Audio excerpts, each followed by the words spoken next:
Hello everybody, कैसे आप सब लोग। मैं Pankaj sir, Vinayak learning classes आप सभी का स्वागत करता हूं अपने नए सेशन में, जो लेक्चर नंबर 3 होने वाला है। Unit number 2 electric current electricity का। चैप्टर नंबर 3 भी आपका करंट इलेक्ट्रिसिटी है, इसका लेक्चर नंबर 3। कुछ टॉपिक्स अपन ने प्रीवियस लेक्चर में पढ़े थे, वो आप लेक्चर नंबर 1 और लेक्चर नंबर 2 में जाके देख सकते हैं। इजी टॉपिक्स से ड्रिफ्ट वेलोसिटी के बारे में पढ़ा था, इलेक्ट्रिक करंट क्या होता है उसके बारे में पढ़ा था, रिलेशन पढ़ा था अपन ने ड्रिफ्ट वेलोसिटी और इलेक्ट्रिक करंट के बीच में। उसके बाद डेरिवेशन ऑफ ड्रिफ्ट वेलोसिटी पढ़ा था।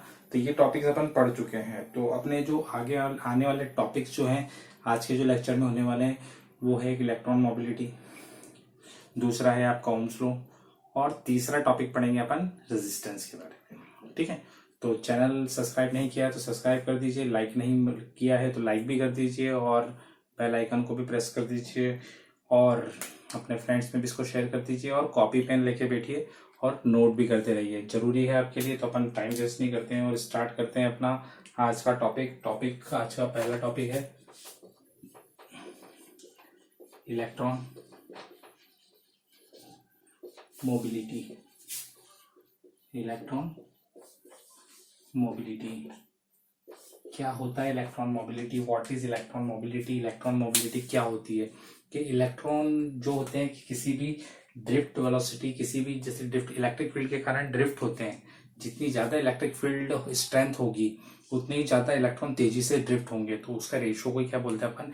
इलेक्ट्रॉन मोबिलिटी बोलते हैं। मतलब ड्रिफ्ट वेलोसिटी और इलेक्ट्रिक फील्ड स्ट्रेंथ के जो रेशियो होता है उसको अपन इलेक्ट्रॉन मोबिलिटी बोलते हैं। तो इसका डेफिनेशन लिख लेते हैं। तो क्या होगा इसका डेफिनेशन? द मोबिलिटी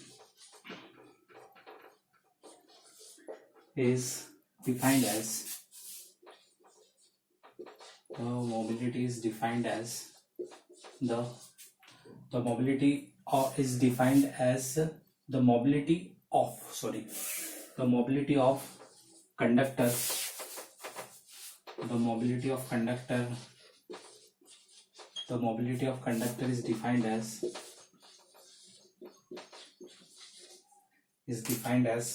कैसे डिफाइन होती है? as the drift velocity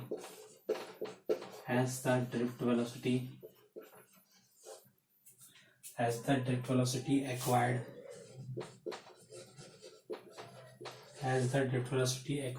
per unit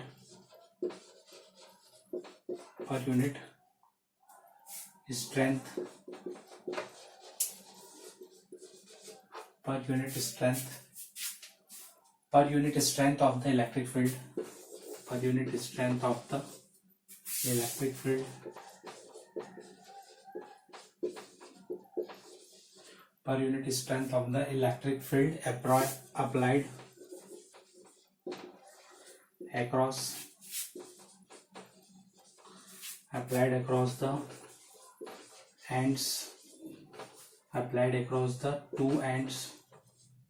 two ends of conductor। ठीक है, इसको क्या बोलते हैं अपन? इलेक्ट्रॉन मोबिलिटी बोलते हैं। क्या होता है? ड्रिफ्ट वेलोसिटी एक्वायर्ड करती per unit strength of electric field की जो स्ट्रेंथ के अकॉर्डिंग जो एक्वायर करती है उसको क्या बोलते हैं? ड्रिफ्ट वेलोसिटी बोलते हैं। और इसको डिनोट करते हैं, it is denoted by mu. ये म्यू का सिंबल इस तरीके से बनता है, ये म्यू। ठीक है, it is denoted by mu. ठीक है, तो म्यू से इसको डिनोट कर रहे हैं, आप लिख लीजिए इसको। आगे लिखते हैं अपन फॉर्मूले के अकॉर्डिंग, आप इसकी डेफिनेशन लर्न कर सकते हैं। तो पहले लिख लेते हैं अपन थोड़ा। If Vd is drift velocity,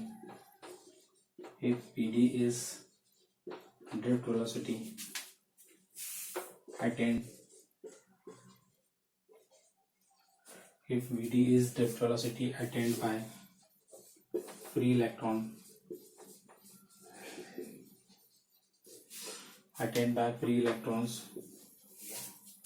on applying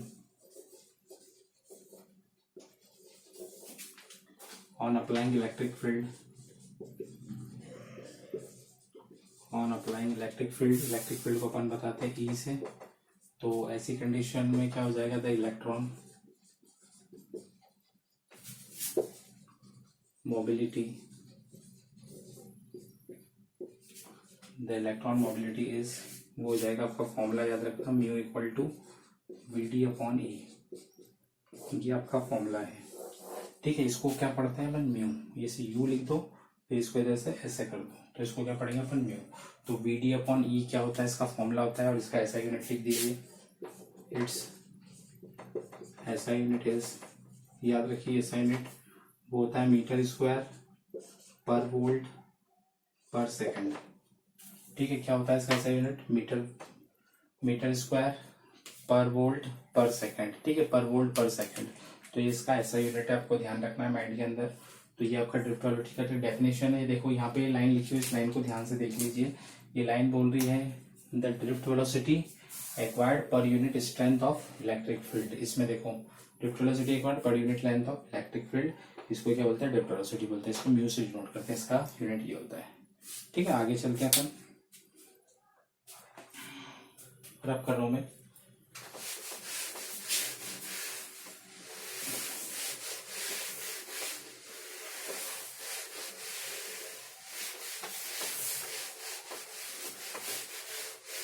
अगला जो टॉपिक है वो है ओम्स लॉ का। तो ओम्स लॉ वो होता है कि पोटेंशियल डायरेक्टली प्रोपोर्शनल होता है किसी भी कंडक्टर से जिसमें फिजिकल उसकी जो फिजिकल वैल्यू चेंज ना हो, फिजिकल कंडीशन चेंज नहीं हो, तो उसके अंदर फिजिकल कंडीशन चेंज नहीं हो रही है, बट वहां पे आपका जो पोटेंशियल है वो करंट के डायरेक्टली प्रोपोर्शनल रहेगा। तो उसको क्या बोलेंगे, ओम्स लॉ किसने दिया था, जॉर्ज सीमंस ओम्स ने दिया था। ओम्स लॉ दिया था जॉर्ज सीमंस ओम्स ने, कौन से ईयर में, इन द ईयर 1828 के अंदर। ठीक है, तो अपन इनके बारे में लिखेंगे, टॉपिक डाल लीजिए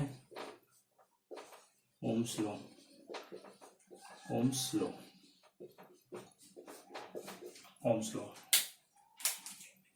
तो ये इलेक्ट्रिसिटी का सबसे इंपॉर्टेंट लॉ है। It is the most fundamental, it is the most fundamental law of electricity. It is the most fundamental law of electricity and was given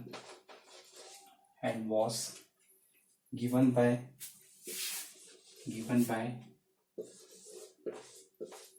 George Simon Ohm. ठीक, खुद के नाम पे रख दिया, इन 1828 के अंदर। ठीक है, कब आए, 1828 के अंदर। अब ये लॉ बोलता क्या है वो देख लीजिए। It states that the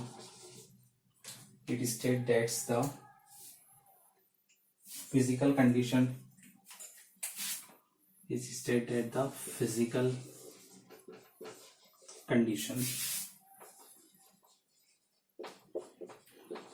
condition जैसे कि temperature,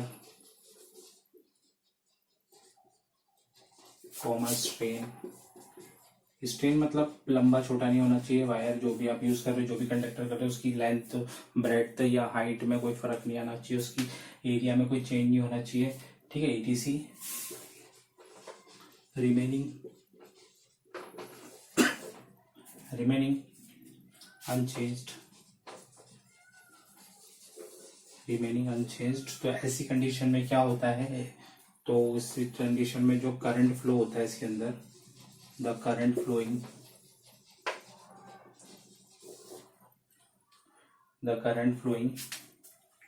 through a conductor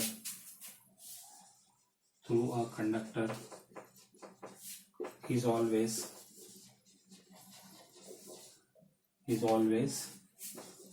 directly proportional,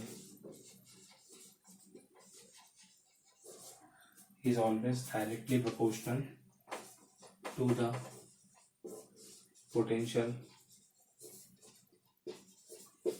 the potential difference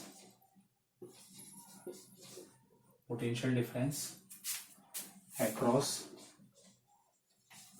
ठीक है, potential difference across its two ends, ठीक है। हमेशा जो करंट रहता है वो डायरेक्टली प्रोपोर्शनल रहता है, किसी भी कंडक्टर में जो करंट फ्लो कर रहा है वो डायरेक्टली प्रोपोर्शनल होगा किसके, potential difference across the two ends के डायरेक्टली प्रोपोर्शनल होगा। तो इसका मैथमेटिकल क्या हो जाएगा, मैथमेटिकली ये आपका हो जाएगा V प्रोपोर्शनल I, ठीक है। तो ये प्रोपोर्शनलिटी साइन हटाएंगे तो V इक्वल टू हो जाएगा IR, ऐसा कर लेना RI, ये आपका इक्वेशन नंबर 1 बन गया। और यही ओम्स लॉ है एक तरीके से, कभी भी आपसे कोई ओम्स लॉ पूछे अगर आपको ये एग्जैक्ट नहीं पता है तो आपको क्या याद रखना है, V इक्वल टू IR क्या है आपका ओम्स लॉ है। इसका प्रैक्टिकल भी आपके 12th में आएगा, तो इस पर ध्यान दीजिए क्या होता है ओम्स लॉ, ये आपके पास लिखा हुआ है, ठीक है। तो आगे बढ़ते हैं अपन, ये आपको क्लियर समझ में आ गया होगा कि ओम्स लॉ क्या होता है। इसके बाद अपन इसके कुछ और बातें हैं, तो इसके बाद अपनी कुछ और बातें हैं जो अपन को ध्यान देनी है। इसमें ऊपर का मैं थोड़ा रब कर रहा हूँ, आप इसको नोट कर लीजिए।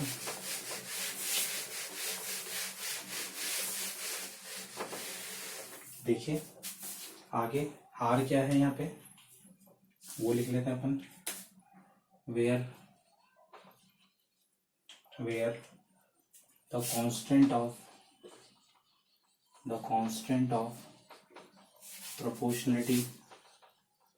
proportionality capital R is called electrical resistance, या तो इसको इलेक्ट्रिकल रेजिस्टेंस बोल दो या फिर सिंपली आप इसको बोल सकते हो रेजिस्टेंस, ठीक है। ध्यान रखना इसको, रेजिस्टेंस नाम है इसका आर का, ठीक है। Resistance of conductor, resistance of conductor, ठीक है। एक और बात, it is independent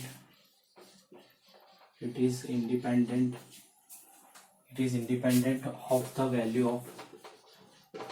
value of V and I, ठीक है। V और I से क्या रहता है, बिल्कुल इंडिपेंडेंट रहता है।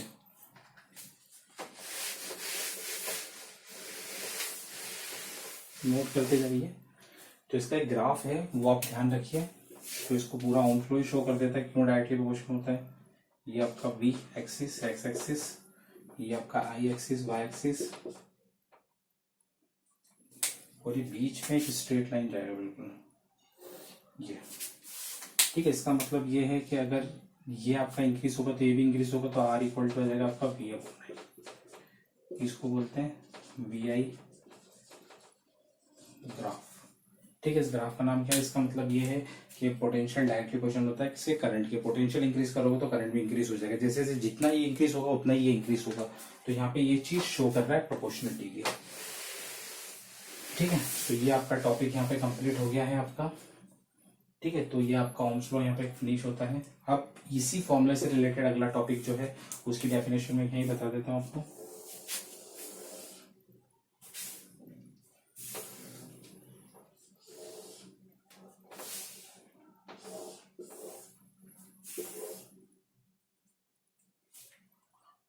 नेक्स्ट टॉपिक है जिसका नाम है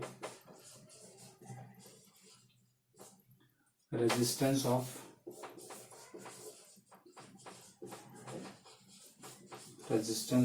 कंडक्टर, ठीक है। क्या है, रेजिस्टेंस ऑफ अ कंडक्टर, ठीक है। रेजिस्टेंस का मतलब क्या होता है, रेजिस्टेंस का मेन काम होता है करंट को क्या करना, अपोज करना, करंट को क्या करना, रोकने का काम होता है किसका, आपके रेजिस्टेंस का, जिसको अपन कैपिटल आर से डिनोट करते हैं, स्मॉल आर से भी डिनोट कर सकते हैं। तो इसका डेफिनेशन इसके अकॉर्डिंग लिख लें। किसका रेशो होता है, पोटेंशियल अप्लाइड कर रहे हैं और करंट फ्लो हो रहा है सर्किट कंडक्टर के अंदर, उसके रेशो को क्या बोलेंगे अपन, रेजिस्टेंस ऑफ कंडक्टर बोलेंगे। तो इसका डेफिनेशन लिख देते हैं,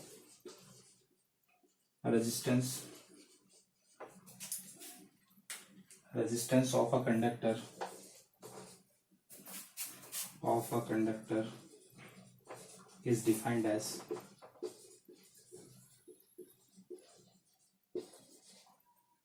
resistance of a conductor is defined as the ratio of resistance of a conductor is defined as the ratio of the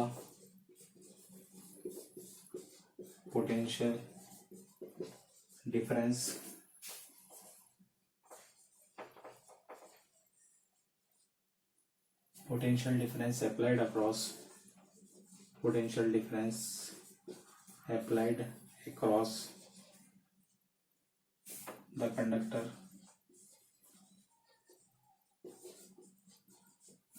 applied across the conductor to the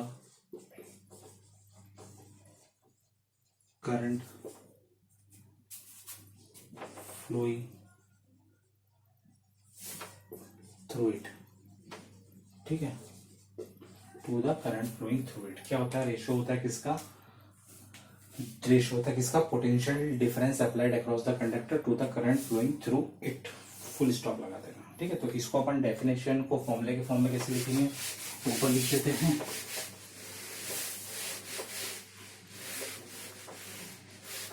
note जरूर कर लीजिए आप। तो ये आपका हो जाएगा R equal to V upon I. ये आपका यहाँ पे फॉर्मूला है मेन। ठीक है, और इसका ऐसा यूनिट लिख लीजिए। इट्स ऐसा यूनिट इज ओम। ठीक है, और इसको डिनोट करते हैं। इट इज डिनोटेड बाय इस तरीके से। ये सिंबल होता है ओम का। ठीक है, याद रख लीजिए, इस तरीके से बनेगा। ये ओम का सिंबल है। ठीक है, तो माइंड में रख लीजिए। ये आपका यहाँ पे ये रेजिस्टेंस का टॉपिक फिनिश होता है। ठीक है, आज के सेशन के लिए बस इतना ही। और ये सारी बातें आप नोट कर लीजिए। चैनल सब्सक्राइब नहीं करा, सब्सक्राइब कर लीजिए। अपने फ्रेंड्स में इसको ज़्यादा से ज़्यादा शेयर कर दीजिए। और अगला लेक्चर लाते हैं, इसको नोट जरूर कीजिए। अगला लेक्चर लाते हैं, तब तक के लिए पढ़ते रहिए, आगे बढ़ते रहिए, माता पिता का नाम रोशन करते रहिए। जय हिंद, जय भारत।